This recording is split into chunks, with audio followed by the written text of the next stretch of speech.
Hello बच्चों, welcome to SR classes. अभी की इस वीडियो में हम लोग पढ़ने वाले हैं क्लास 10th हिस्ट्री, भूमंडलीकृत विश्व का बनना। ये जो चैप्टर चल रहा था उसी को हम लोग कंटिन्यू करेंगे। इसके 3 वीडियो हम लोगों ने ऑलरेडी कंप्लीट कर रखे हैं। एक वीडियो रिकॉर्डेड था, बाकी के 2 वीडियोस जो थे वो लाइव क्लास में हमने कंप्लीट करे थे। उसमें बहुत कुछ हम लोगों ने पढ़ रखा था। भूमंडलीकरण किसे कहते हैं, किसने आरंभ किया था, कौन कौन लोग थे, किस तरीके के किस समुदाय से वो लोग आते थे जिन्होंने भूमंडलीकरण को बढ़ावा दिया था। इसके बाद और गिरमिटिया मजदूर वगैरह के बारे में भी हम लोगों ने देख लिया था। आज की इस वीडियो में हम लोग पढ़ेंगे विश्व बाजार के बारे में, प्रथम विश्व युद्ध के बारे में, इन सब चीज़ों के बारे में पढ़ेंगे। इसके बाद ये भी जानेंगे कि प्रथम विश्व युद्ध का पूरे विश्व पर क्या प्रभाव पड़ा था। वीडियो इंपॉर्टेंट होगा, एंड तक बने रहिएगा। तो आइए वीडियो को स्टार्ट करते हैं और सबसे पहले समझते हैं कि विश्व बाजार किसे कहते हैं। तो विश्व बाजार बच्चों वैसे बाजारों को कहा जाता है जहां पर दुनिया के तमाम देशों की वस्तुएं आम लोगों को खरीदने के लिए उपलब्ध होती है, उसे हम लोग क्या कहते हैं, विश्व बाजार कहते हैं। बहुत से बच्चों को ना ये दिक्कत होती है, उनको ये समझ में नहीं आता कि विश्व बाजार क्या है।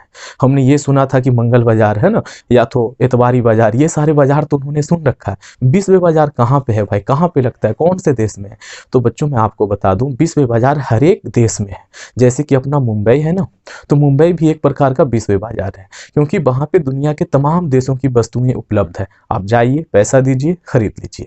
तो विश्व बाजार समझ में आ गया। तो देखिए मैंने यहाँ पे बहुत सारा कुछ लिख रखा है, आप लोग देखते रहिए। विश्व बाजार डेफिनेशन क्या हो जाएगा, वैसे बाजारों को विश्व बाजार कहा जाता है जहां विश्व के सभी देशों की वस्तुएं आम लोगों को खरीदने के लिए उपलब्ध होती है। एग्जाम्पल में मैंने क्या लिखा है बच्चों, मुंबई को लिखा है, कि मुंबई क्या हो गया, विश्व बाजार का एग्जाम्पल हो गया। ओके, तो अब हम लोग आगे बढ़ते हैं और देखते हैं कि विश्व बाजार की उपयोगिता क्या है। उपयोगिता मतलब विश्व बाजार ने लोगों के साथ क्या किया, क्या भला किया लोगों का। तो आर्थिक गतिविधियों के कार्यान्वयन के लिए ये विश्व बाजार की भूमिका जो थी ना, बड़ा महत्वपूर्ण था। मतलब जितने प्रकार की आर्थिक गतिविधियां थी, पैसे के लेन देन के जो मामले थे, वो विश्व बाजार में ही ज्यादातर संपन्न होते थे और आज भी होते हैं। तो आर्थिक गतिविधियों के क्रियान्वयन में विश्व बाजार का बहुत महत्वपूर्ण भूमिका है। इसको अगर समझना चाहते हैं तो नीचे मैंने कुछ पॉइंट्स लिख रखे हैं। जैसे कि देखिए, व्यापारियों, पूंजीपतियों, किसानों, श्रमिकों, मध्यम वर्ग तथा सामान्य उपभोक्ता वर्ग के हितों की रक्षा करना किसका कार्य है जी, विश्व बाजार का कार्य है। व्यापारियों का हितों मतलब व्यापारी लोग क्या करते हैं, मुनाफा कमाते हैं, वहां पे अपना सामान बेचते हैं और मुनाफा कमाते हैं। पूंजीपति लोग क्या करते हैं, वहां पे अपना पूंजी लगाते हैं और मुनाफा कमाते हैं। किसान लोग को क्या फायदा है विश्व बाजार से, तो ये किसान इन व्यापारियों को क्या करता है, अपना माल देता है और ये व्यापारी उसको विश्व बाजार में बेच देता है। तो अगर व्यापारी का माल अच्छे दाम में बिकेगा तो वो किसान से चीजों को किस दाम में खरीदेगा, अच्छे दाम में ही खरीदेगा। अगर व्यापारी का माल कम दाम में बिकेगा तो किसानों को भी क्या देगा, वो कम मूल्य ही देगा, है ना बच्चों। तो किसानों को भी फायदा हो रहा है, मजदूरों को भी फायदा हो रहा है, क्योंकि वहां पे मजदूरों को काम मिल जा रहा है। ठीक, जो अच्छे किस्म के जो मजदूर हैं, जो कारीगर हैं, उनको वहां पे पहचान मिल रहा है, क्योंकि वहां पर कारीगरों के कदर करने वाले लोग हैं जी। तो विश्व बाजार ने श्रमिकों को भी बहुत ये किया है, फायदा पहुंचाया है। मध्यम वर्ग को बड़ा फायदा होता है विश्व बाजार से, तरह तरह की सामानें उपलब्ध हैं बिकने के लिए। एक बात बताइए, आपको ये पेन चाहिए था, ये पेन चाहिए था, ठीक है, अगर इसको बेचने वाली सिर्फ एक कंपनी होती और आपको है इसकी जरूरत, तो अब आप उसके पास खरीदने जाओगे ना, तो वो क्या करेगा, रंगदारी करेगा, जितना में मन होगा उतने में बेचेगा। अब आपको तो खरीदना है, मोनोपोली है उसकी, अब वो चाहे जिस दाम में दे आपको खरीदना ही पड़ेगा। लेकिन अगर दुकानें 3 हो तो फिर क्या करोगे, तो अगर पहले दुकानदार ने सही रेट नहीं लगाया तो हम दूसरे के यहाँ जा सकते हैं, दूसरे ने भी सही नहीं लगाया हम तीसरे के यहाँ जा सकते हैं। मतलब दुकानें ज्यादा होना तो जो प्रोडक्ट का कीमत होता है ना, वो सही होता है। तो विश्व बाजार में क्या है जी, दुनिया भर का दुकान है। अगर कोई दुकानदार अपना प्राइस हाई रखेगा किसी वस्तु का तो फिर उसका माल बिकेगा नहीं, दूसरे दुकान है वहां पे, है ना बच्चों। तो समझ में आ रहा होगा। तो हम लोग क्या कह सकते हैं कि मध्यम वर्ग और सामान्य उपभोक्ता वर्ग, मतलब जो खरीदने वाले वर्ग हैं, उनके हितों की रक्षा करने का कार्य कौन करती है जी, विश्व बाजार करती है। अब आगे बढ़ते हैं, और क्या करती है विश्व बाजार, तो नए रोजगार के अवसर पैदा करती है। मतलब नया नया रोजगार पैदा करता है विश्व बाजार, और विश्व बाजार के जरिए ही आधुनिक विचारों और चेतना का प्रसार होता है। विश्व बाजार मतलब कोई आधुनिक विचार किसी इंसान के दिमाग में आया, उसने क्या किया भाई, जैसे कि अभी स्मार्ट बोर्ड आ रहा है, आ रहा है ना, एक आधुनिक विचार था। विश्व बाजार में उसने अपने प्रोडक्ट को लाया और दुनिया के लोगों ने खरीदना चालू कर दिया। जो भी टीचर हैं स्मार्ट बोर्ड पे पढ़ा रहे हैं, अब पढ़ा रहे हैं कि नहीं पढ़ा रहे हैं, जो भी अच्छे टीचर हैं, बड़े टीचर हैं, जिनके पास पैसा है ना जी। तो ये एक आधुनिक विचार था। उसने अपने विचार को एक आकार दिया और विश्व बाजार में लाया। विश्व बाजार में आते ही उपभोक्ताओं ने उसको क्या किया, खरीदना चालू किया। तो उसके विचार का क्या हुआ, प्रसार हुआ, एक जगह से दूसरी जगह गया। पहले उसका विचार सिर्फ खुद का था, अब दूसरे लोग भी उसको देख करके क्या करने लगे जी, नया नया फ्लैट पैनल, स्मार्ट बोर्ड बनाने लगे। तो ये हम लोग कह सकते हैं कि आधुनिक विचारों का, चेतना का क्या होता है, प्रसार होता है। अब देखिए, अगर आपको विश्व बाजार के लाभ देखने हैं तो क्या क्या लाभ थे इनके। तो विश्व बाजार ने व्यापार और उद्योग धंधे के विकास को क्या किया, गति प्रदान किया। मतलब विकास तो ये कर ही रहे थे लेकिन स्लो कर रहे थे। विश्व बाजार ने क्या किया, एक मंच दिया। भाई वहां पे ज्यादा कस्टमर आ रहा था, तो ज्यादा प्रोडक्ट चाहिए, ज्यादा सामान चाहिए, तो ज्यादा से ज्यादा बनाओ आप लोग, है ना। जितना ज्यादा बनाओगे, जितना ज्यादा बाजार में लेके जाओगे, उतना ज्यादा बिकेगा। तो मतलब गति दे दिया इन्होंने, व्यापार को, रोजगार को क्या किया, गति दे दिया, है ना जी। पूंजीपतियों को काफी फायदा हुआ विश्व बाजार से, मजदूरों को भी फायदा हुआ, वहां उनको काम मिला। और विश्व बाजार के कारण ही शक्तिशाली मध्यम वर्ग का उदय हुआ। ठीक है बच्चों, मध्यम वर्ग का उदय भी किसके कारण हुआ था, विश्व बाजार के कारण हुआ था। ऐसे तो इसके उदय के और भी कारण थे, लेकिन विश्व बाजार भी इसका एक कारण था। विश्व बाजार का ही देन है कि आज हम लोग बैंकिंग सेवा वगैरह देख रहे हैं, बीमा व्यवस्था जो है, इन सब का उदय किसके कारण हुआ था, विश्व बाजार के कारण ही हुआ था। बैंकिंग सेवा का उदय कैसे हुआ था, तो देखिए, किसी के पास आइडिया है, दिमाग है ना, वो कुछ करना चाहता है, उसके पास पैसे नहीं है, तो वो क्या करता था ना, पहले साहूकारों से या जो भी कर्ज देने वाले होते थे उनसे पैसा ले लेता था। पिछले वीडियो में मैंने बताया है कि कुछ इंसान इंडिया में भी कर्ज देते थे। अब उनसे कर्ज लिया, ठीक है जी, कुछ इंटरेस्ट पे, कुछ ब्याज पे कर्ज मिल जाता था, और फिर वो क्या करते थे, अपना जो भी उसके पास आइडिया था उस आइडिया को पूरा करते थे, है ना। कुछ भी नया तरीका उन्होंने सोचा व्यापार करने का, कुछ नए चीजों का व्यापार करने का, उसने उस व्यापार को किया, फायदा हुआ भाई। तो मतलब लोगों ने देखा कि क्यों ना ये कर्जा देने वाला ही बिजनेस हम लोग कर ले। तो कुछ लोगों ने कर्जा देने वाला ही बिजनेस कर लिया, ठीक है। मतलब कि कर्जे लेने वालों की कमी नहीं थी, तो लोगों ने देना भी चालू कर दिया। तो इस तरीके से साहूकारी प्रथा चल निकली थी। ये विश्व बाजार का देन था। और धीरे धीरे वही साहूकारों ने क्या किया, अपना अपना बैंक खोल लिया। और एक बार इंदिरा गांधी आई, उन्होंने कहा कि चलो सब बैंक सरकार का, ठीक है जी, बैंकों का राष्ट्रीयकरण कर दिया, है ना। तो वो अलग बात है। तो हम लोग कह सकते हैं कि बैंकिंग और बीमा व्यवस्था भी कहां से निकला था, विश्व बाजार से ही निकला था। इसके अलावा रेलवे का, सड़क का, जहाज रानी का, बंदरगाहों का, इन सब का विकास हुआ। क्यों विकास हुआ, तो देखिए, माल को एक जगह से दूसरी जगह लेके जाना है, रेलवे की हालत खराब रहेगी, माल पहुंचेगा जल्दी नहीं पहुंचेगा ना, 10 दिन पहुंचाने में ही लगा दोगे, सारा टमाटर सड़ जाएगा ना, सारा प्याज सड़ जाएगा। तो उसको तेजी से पहुंचाना है। अब तेजी से पहुंचाना है तो उसके लिए भाई बढ़िया क्वालिटी का बनाओ डब्बे, बढ़िया क्वालिटी की पटरी बिछाओ, बढ़िया क्वालिटी का इंजन लगाओ रेलवे में, है ना। तो इन सब चीजों का विकास हुआ, पानी वाले जहाज का विकास हुआ, है ना। कृषि का विकास हुआ जी। कैसे हुआ कृषि का विकास, तो पहले जो किसान थे वो कपास उपजाते थे, और क्या उपजाते थे भाई, और गेहूं उपजाते थे। मतलब ये सारी चीजें जो है ना, वो खाने पीने की, पहनने की चीजें थी। कोई नगद फसल नहीं उपजाता था कि वो गया बेचा और बदले में पैसा मिल जाए, ऐसा फसल नहीं उपजाता था जल्दी होने वाला। लेकिन जब विश्व बाजार का कॉन्सेप्ट आया ना, तो उन्होंने नगद फसलों का उत्पादन शुरू कर दिया। नगद फसल जैसे कि रबर का उत्पादन शुरू कर दिया, जैसे कि कॉफी का उत्पादन शुरू कर दिया, जैसे कि चाय पत्ती का उत्पादन शुरू कर दिया। ये सारी फसलें जो है ना, नगद फसल है। इन सब चीजों का उत्पादन प्रारंभ हो गया। नई तकनीकें आई। नई तकनीक का मतलब क्या है जी, जैसे कि रेलवे का भी मैंने कहा ना, फास्ट बनाने की जरूरत थी, तो वाष्प इंजन का कॉन्सेप्ट आया, ठीक है। तो ये सारे जो इंजन वगैरह बनने लगे, किसके कारण, विश्व बाजार के कारण। वही बोल रहा था कि भाई माल जल्दी लाओ, माल जल्दी लाओ, यहाँ बिकेगा, है ना जी। तो इसी के कारण नई नई तकनीकें आई, ठीक। रेफ्रिजरेटर बने। बहुत से वस्तुओं को क्या करके रखा जाना चाहिए था, ठंडा करके रखा जाना चाहिए था। मैंने बताया था पिछले वीडियो में कि अमेरिका से पहले जो यूरोप में जाता था जानवर मांस के लिए, वो पूरा का पूरा जानवर भेजते थे लोग। तो उसमें क्या होता था ना कि बहुत जगह घेर लेता था जानवर, और वहां पर जो ये पहुंचती थी वो जानवर ना, उसकी कीमत बहुत बढ़ जाती थी, ले जाने का कॉस्ट बहुत बढ़ जाता था, जिसके कारण गरीबों को वो चीज नहीं मिल पाती थी, मांस नहीं मिल पाता था। तो रेफ्रिजरेटर का कॉन्सेप्ट आया, यानी कि जिसको हम लोग फ्रिज बोलते हैं, फ्रिज का जो बड़ा वाला होता है ना, वो रेफ्रिजरेटर कहलाता है। जैसे ही रेफ्रिजरेटर बना, नई तकनीक आई, लोगों ने कहा कि अब पूरा का पूरा जानवर भेजने की जरूरत नहीं है, इसको यहीं काटो, उसके छोटे छोटे टुकड़े कीजिए, रेफ्रिजरेटर में डालिए, 10 दिन में भी अगर पहुंचता है वहां, कोई दिक्कत नहीं है, खराब नहीं होगा। लो, हो गया जी।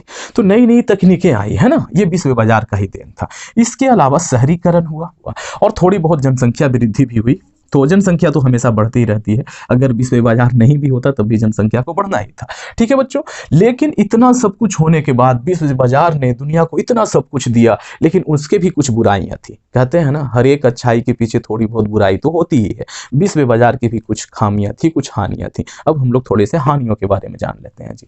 देखिए विश्व बाजार से क्या हुआ, यूरोप के लोग तो मालामाल होते चले गए, उन्होंने क्या किया, फैक्ट्री स्थापित की, उन्होंने कृषि का विकास करा लिया, तो वो तो मालामाल होते चले गए, पैसा बढ़ता ही चला गया उनके पास। लेकिन अगर हम बात करें एशिया का, बात करें अफ्रीका का, तो इन देशों में, मतलब एशिया के जो देश थे, जो अफ्रीका के देश थे, इन देशों में उपनिवेशवाद की प्रथा चल निकली। दूसरे देशों ने आकर के कब्जा करना चालू कर दिया।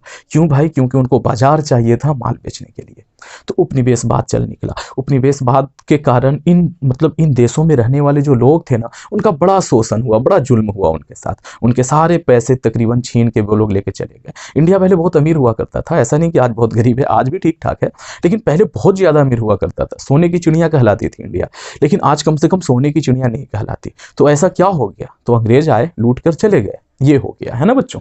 हाँ जी, इसके अलावा उपनिवेशवाद जब हुआ किसी देश में, जिस देश में भी उपनिवेशवाद हुआ, उस देश के जो लघु और कुटीर उद्योग थे ना, छोटे छोटे जो उद्योग थे जो उस देश के लोग करते थे, वो लगभग बंद हो गए। क्यों बंद हो गए? अब समझाता हूँ। भारत में चरखा चला करके लोग कपड़ा बुनते थे, ठीक है, और ये एक उद्योग था, लोग कमाते खाते थे उससे। अंग्रेज आए, उन्होंने मशीनों से बने कपड़े यहाँ पे उतार दिए लाकर इंडिया में। क्वालिटी अच्छे होते थे, मशीनों से बनती थी, इसलिए उसका दाम भी क्या होता था? कम होता था। ठीक, तो अच्छी क्वालिटी कम दाम में मिलने लगा, तो भाई चरखा से बना कपड़ा को कौन खरीदेगा? महंगा, खराब, कोई नहीं खरीदेगा। तो चरखा से जो बनने वाले कपड़े थे ना, वो बंद हो गए। तो जो उस काम में लगे हुए थे वो क्या हो गए जी? बेरोजगार हो गए। तो ये विश्व बाजार का एक बहुत बड़ा हानि था, जो विश्व बाजार ने ये मतलब कि एशिया और अफ्रीका के देशों में पहुंचाया था। आगे हम लोग बढ़ते हैं। ऐसा नहीं कि सिर्फ यही हानि था, और भी था, और भी नुकसान हुए थे। आगे जो थे ना, वो हालात और भी खराब होने वाले थे। हुआ ये कि यूरोप में तो बहुत सारे देश थे, एक इंग्लैंड खुद भी था, वो सारे देश ही ये उपनिवेशवाद की दौड़ में कूद पड़े। ठीक है, अब उन्होंने किसको अपना उपनिवेश बनाया भाई? तो एशिया के देशों को बनाया, अफ्रीका के देशों को बनाया। एक ही देश ने 3-4 देशों पर कब्जा कर लिया। तो एशिया और अफ्रीका में कितने देश थे? गिने चुने देश थे ना, 100-200 देश तो थे नहीं। अब सभी यहाँ पर आकर के ये करने लगे, कब्जा करने लगे, तो बाकी दूसरे जो यूरोपीय देश थे उनको कब्जा करने के लिए जगह ही नहीं बची। मैं इसको एग्जाम्पल के जरिए समझाता हूँ। जैसे कि इंग्लैंड ने कई देशों पर कब्जा कर रखा था। ठीक, तो फ्रांस वाले कहाँ जाकर के बेचे भाई अपना प्रोडक्ट? है ना जी। जो जर्मनी वाले हैं वो जाकर के कहाँ बेचे? तो उनकी आपस में लड़ाइयां होने लगी, आपस में प्रतिस्पर्धा होने लगा, और इसके कारण उन देशों के बीच में ना उग्र राष्ट्रवाद की भावना भड़की। अब ये उग्र राष्ट्रवाद क्या होता है बच्चों? जैसे देखिए, अपने देश के प्रति सोचना क्या कहलाता है? राष्ट्रवाद कहलाता है। लेकिन अगर अपने देश के प्रति सोचना और साथ ही साथ दूसरे के प्रति बुरा सोचना उग्र राष्ट्रवाद कहलाता है। ठीक है, कि भाई दूसरे का बुरा कर देना है, चाहे दूसरा मर क्यों ना जाए, अपना देश का भला होना चाहिए, ऐसा वाला जो होता है ना, वो उग्र राष्ट्रवाद होता है। तो अब फ्रांसीसियों ने, जर्मनी के लोगों ने उग्र राष्ट्रवाद का रूप धारण कर लिया। वहां के लोगों ने ऐसा धारण कर लिया। क्यों किया भाई? क्योंकि इंग्लैंड वालों ने हर जगह कब्जा कर रखा था, पुर्तगालियों ने हर जगह कब्जा कर रखा था। तो वो कहां जाए? तो वो अपने देश को बचाने के लिए, अपने देश को उद्योग धंधों को बचाने के लिए उन्होंने क्या किया? लड़ाई झगड़े का सहारा लेना चालू कर दिया। लड़ाई झगड़े का सहारा लेने का मतलब क्या है भाई? उनके बीच में कोई लड़ाई हुई क्या? तो जी हाँ, बिल्कुल लड़ाई हुई। ये जो उग्र राष्ट्रवाद की धारणा थी ना, ये इसका जब विकास हुआ तो प्रत्येक देश एक दूसरे को क्या समझने लगे? दुश्मन समझने लगे। और यही दुश्मनी धीरे धीरे बढ़ते बढ़ते एक विकराल रूप ले गई, और ये विकराल रूप का नतीजा था कि विश्व युद्ध स्टार्ट हो गया।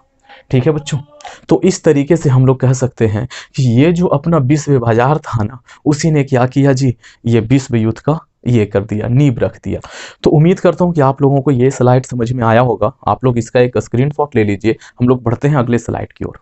अब हम लोग बात कर लेते हैं प्रथम विश्व युद्ध की। प्रथम विश्व युद्ध क्या था बच्चों? था तो ये एक युद्ध ही जहां पे दो ग्रुप ने भाग लिया था। मतलब पहले युद्ध क्या होता था? दो देशों के बीच में होता था, लेकिन इस बार जो युद्ध हो रहा था ना, वो दो देशों के ग्रुप के बीच में हो रहा था।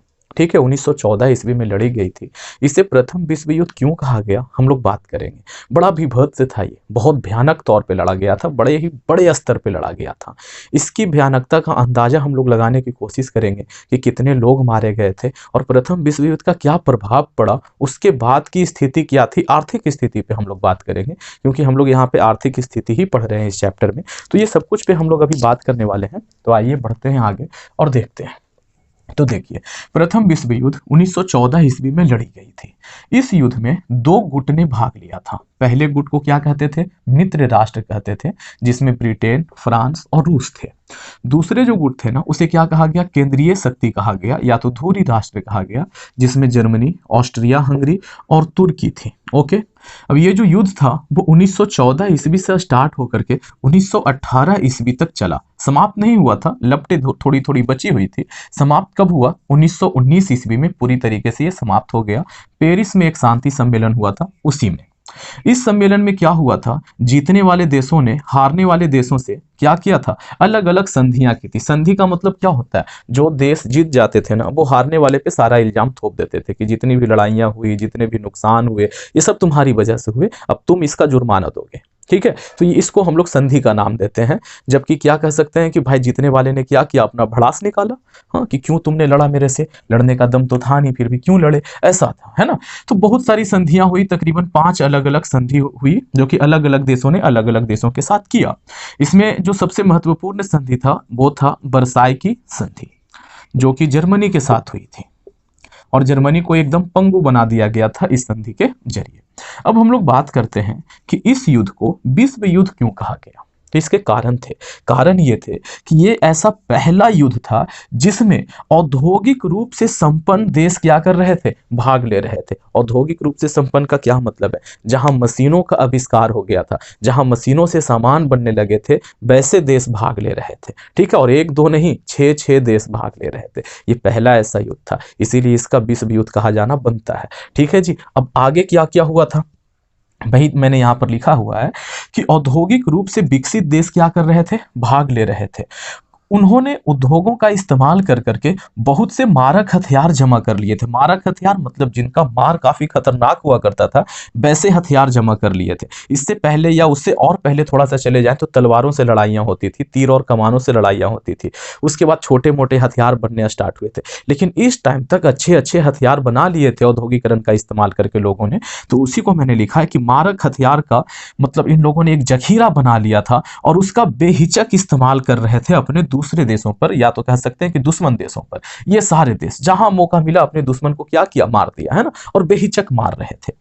मशीन गन, हवाई जहाज, जलपोत मतलब कि पानी वाला जहाज, टैंक जो कि मतलब कि बड़े मतलब विनाशकारी होते हैं, वैसे इन सब का इस्तेमाल धड़ल्ले से हो रहा था, खूब इस्तेमाल हो रहा था। अगर आपको अंदाजा लगाना है कि नुकसान कितना हुआ, तो सिर्फ जान का नुकसान लगाते हैं अंदाजा भाई, तो तकरीबन 90 लाख लोग मरे थे, यूरोपीय लोग मरे थे, और 2 करोड़ के करीब घायल हुए थे। ये आंकड़ा इससे ज्यादा भी हो सकता है। 90 लाख सुनने में लग रहा होगा छोटा, वैसे ये छोटा नहीं, अपने आप में बहुत बड़ा है। 90 लाख कोई आबादी छोटी मोटी नहीं होती, लेकिन इससे भी ज्यादा मरे होंगे। और ये आबादी उस समय और ज्यादा हो गई थी, क्योंकि उस समय दुनिया की आबादी बड़ी कम हुआ करती थी। थोड़ा सा एक आंकड़ा बताता हूँ, आज इंडिया की आबादी तकरीबन 140 करोड़ पहुंच गई है। ठीक है, 140 करोड़। लेकिन जब इंडिया आजाद हुई थी ना, तो मात्र 30 करोड़ थी। सोचो कि आबादी कितना बढ़ी है, मतलब उस समय से अभी तक। और 1947 के बाद से इंडिया में इतनी आबादी बढ़ गई है। तो भाई उस टाइम पे बाकी देशों में कितनी आबादी रही होगी? तो बहुत कम आबादी थी, बहुत ही कम आबादी थी, है ना। और उसमें से 2 करोड़ लोग घायल हो जाना, 90 लाख लोग मारा जाना कोई छोटा मोटा घटना नहीं है, बहुत बड़ा घटना है ये। इसीलिए कुल मिला करके इन्हीं सब कारणों से इस युद्ध को क्या कहा गया कि ये प्रथम विश्व युद्ध है। सोचा ये गया था कि महीने 2 महीने में ये युद्ध खत्म हो जाएगा, लेकिन ये युद्ध ना कुल मिला करके 4 साल चला था, 4 साल से ज्यादा चला था। कोई मतलब समझ सकते हो कि 4 साल तक लड़ाई ही हो रही है। सोचिए कितना मतलब ये रहा होगा उस टाइम पे, क्या माहौल रहा होगा। अब देखिए और क्या हुआ, इस युद्ध ने यूरोपीय सामाजिक और आर्थिक व्यवस्था को बदल कर रख दिया था। क्या हुआ था भाई?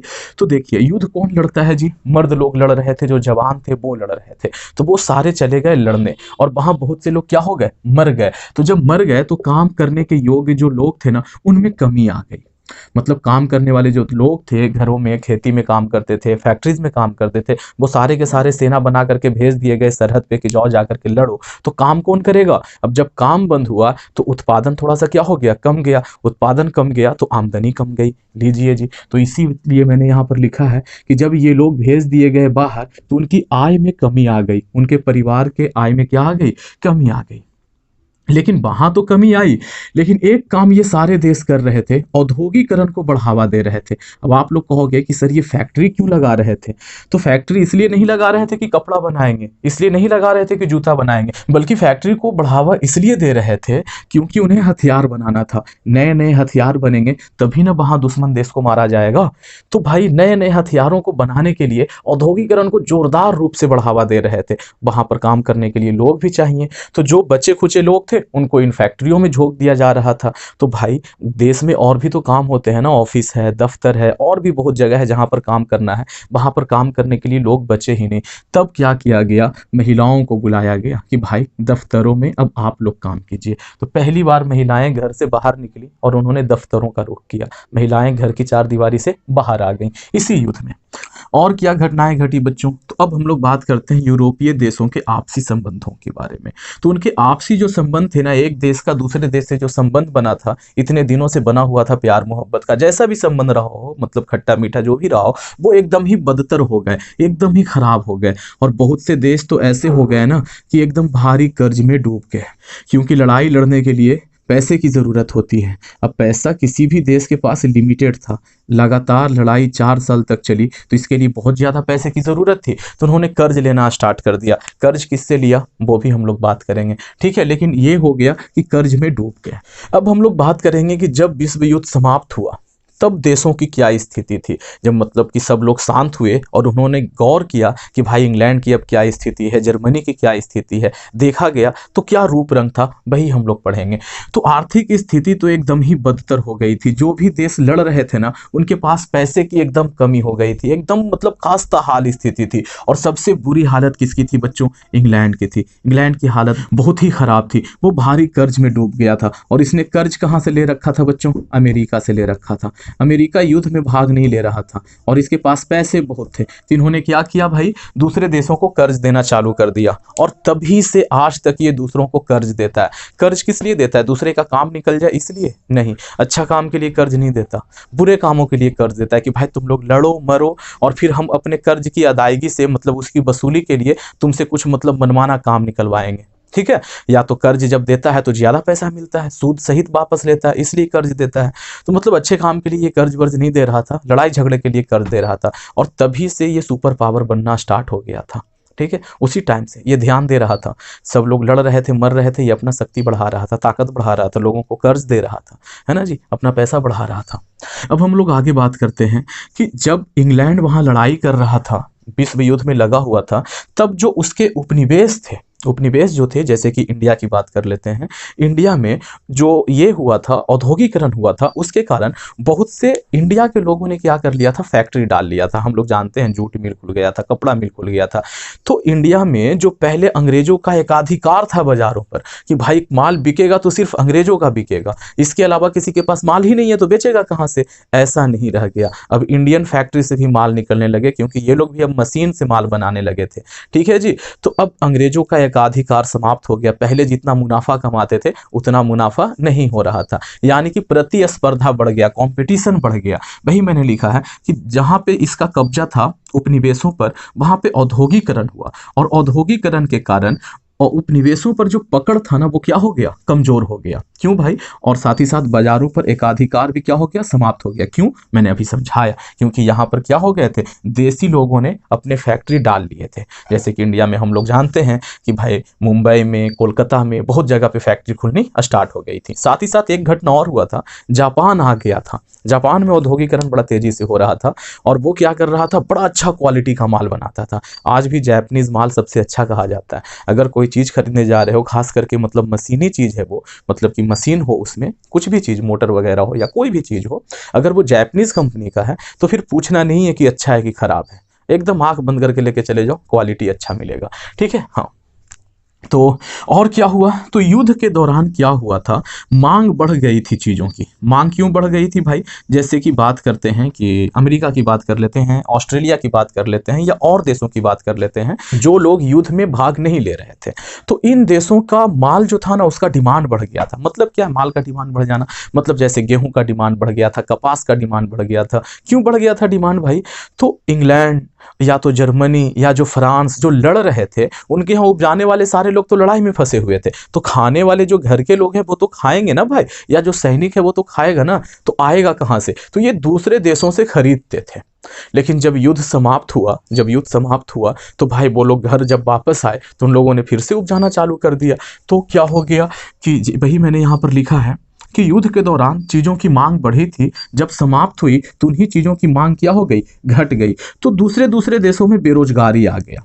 ठीक, बेरोजगारी आ गया। मान के चलो कहीं पे लड़ाई हो रहा हो और उस लड़ाई में इंडिया भाग नहीं ले रहा हो, ठीक है, और हम अभी यहाँ पर पढ़ाने का काम कर रहे हैं, जितना भी कमाना है कमा रहे हैं, पेट भर रहे हैं। लेकिन अचानक से मुझे ये दिखा कि भाई जो बगल में लड़ाई हो रही है उसके कारण अगर हम कोई दूसरा काम करते हैं तो हमको ज्यादा फायदा होगा, तो हम तुम लोग को पढ़ाना बंद कर दें और वही काम करना स्टार्ट कर दें। 2 साल के बाद लड़ाई हो गई खत्म। तो भाई हम जो तुम लोग को पढ़ा रहे थे ये वाला चीज तो हमने खत्म कर दिया और वहां चले गए थे, और वो वाला चीज भी 2 साल में खत्म हो गया, तो हम तो हो गए ना बेरोजगार। तो वही वाला हिसाब यहाँ पे हो गया था, लोगों में बेरोजगारी हो गई। ठीक है, बहुत सारे लोग बेरोजगार हो गए।